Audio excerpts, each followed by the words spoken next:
السلام عليكم خياتي وحباباتي. قبل ما نبداو لا فيديو نصلو كامل ونسلمو على رسول الله. ان شاء الله يلاقيكم هذا الفيديو تكونوا كامل في الصحه وفي الهنا وفي احسن حال.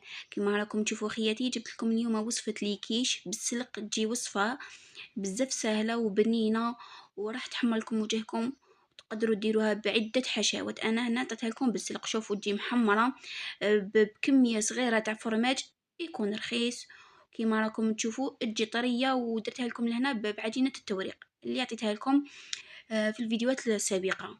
عجينه ناجحه 100%. شوفوا تبعوا معايا المقادير وطريقه التحضير حتى نخلى فيديو باذن الله كامل راح تخرجوا اروع لي كيش في هذا رمضان.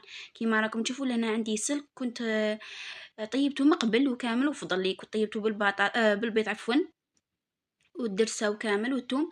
سما فضلت لي كميه حبيت نديرو في هذه ليكيش، وانتم حبيتو ديروا بصله وفيونداشي كيما حبيتو. لهنا زدت له زوج حبات تاع بيض، درت له لهنا زوج عولة تاع ياغورت ناتورال، واللي ما عندهاش دير كريم فريش كيما حبت. نخلطو كامل المكونات. هنا زيت لها على راس المغرفه صغيره ملح باش ما تجينيش مسوسه. هنا ما حبيتش نكتر باسكو راني السلق دايره فيه الملح والتوابل.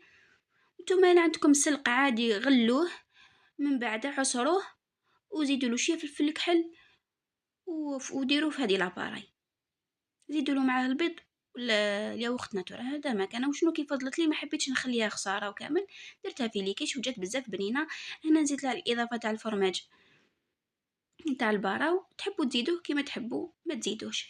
عندكم فرماج تاع المثلثات عفوا، زيدوه راح يزيد لكم في البنه.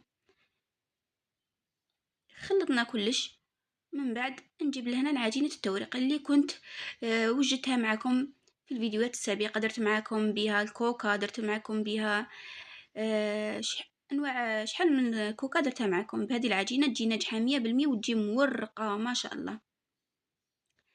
هنا وشنو راح تساعدكم بزاف بزاف في رمضان بلا ما ديروا العجينه ليكيش، غير بالعجينه تاع المورقه وجبدوها من الكونجيلاتور ديكونجليوها وبداو تخدموا بها مباشره. شوفوا راح تساعدكم بزاف بزاف، سورتو للنساء العاملات اللي ما عندهاش الوقت. راح تساعدك بزاف بزاف هذه العجينه. انا ديت غير الكميه اللي نحتاجها في المول تاعي، ونرش الفرينه ونحلها بهذه الطريقه. وشنو هنا كيديروها في ليكيش لازم ترقوها، ما تخلوهاش خشينه بزاف بزاف. شوفوا هنا راني ندي القياس تاع المول تاعي. من بعد دوك نبدا نعرف فيها.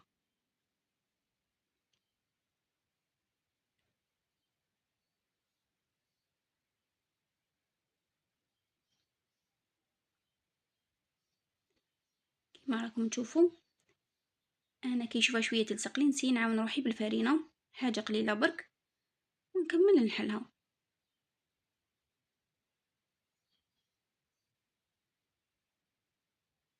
نتمنى منكم تجربوا هذه العجينه المورقه. قد ما نقول لكم عليها شابه ومورقه ما تامنوش حتى تجربوها.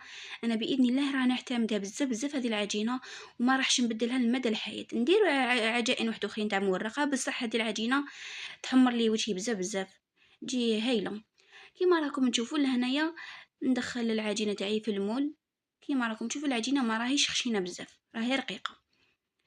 نمشيها بهذه الطريقه ونحي العجينه الزائده بالموس. نسي برك نزير العجينه مع المول باش ما تهبطليش في الطياب.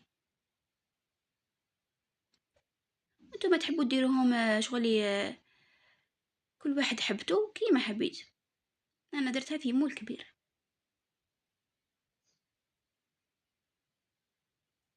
كيما راكم تشوفوا خياتي العجينه المورقه اللي فضلت ولا الزوائد، تطووهم بهذه الطريقه وتعاودوا ترجعوهم في بابي فيلم وتخبوهم. تحتاجوهم في حاجه واحده اخرى. هنايا عندي بياض البيض ندهن به العجينه به لاباري كيش هذه الحشوه ما تشمخليش العجينه باش تبقى لي مورقه من الداخل. نمشي كامل الحشوه بهذه الطريقه. من بعد هنايا حمرت شويه دند اشي في شويه زيت، ودرت له شويه فلفل كحل وشويه ملح ودرتوه في الوسط. هذه الاضافه تحبوا تزيدوها تحبوا ما تزيدوهاش، تحبوا تخلوا غير السلق وحده كيما حبيتو. وشنو راح نزيد لها في البنه، درتها في الوسط ونكمل باقي الحشوه تاعي.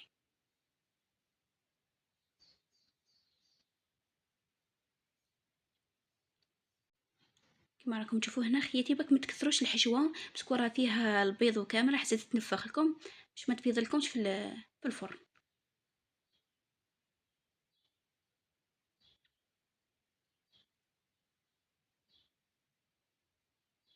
مشيت هكا من بهذه الطريقه. نجيب لهنا عندي نوعيه الفرماج هذه شويه رخيصه، استعملت لهنا نوعيه نابولي.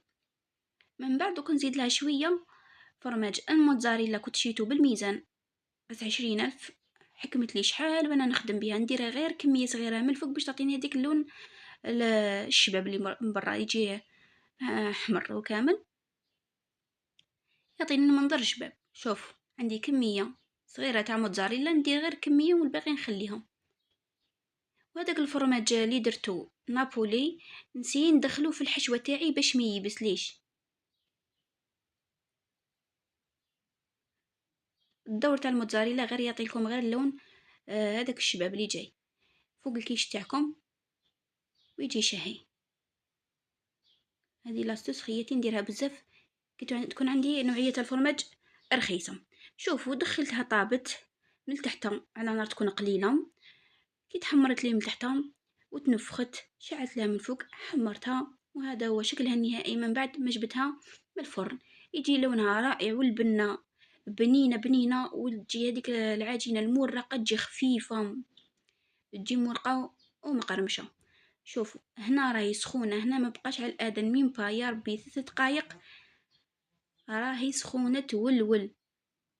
نتمنى نتوما تجربوها قبل الاذان بواحد النص ساعه، هذيك هي تاكلوها دافيه. شنو انا كليتها شويه سخونه. شوف تجي رائعه، تجي طريه من الداخل والعجينه تجي مرقه، ونتمنى تجربوها وتمتعوا بها العائله تاعكم في هذا رمضان. نتمنى خياتي اللي عجبتكم الوصفه تاع اليوم بارطاج كومونتير صغير يحفزني. نخليكم في امان الله، مع السلامه.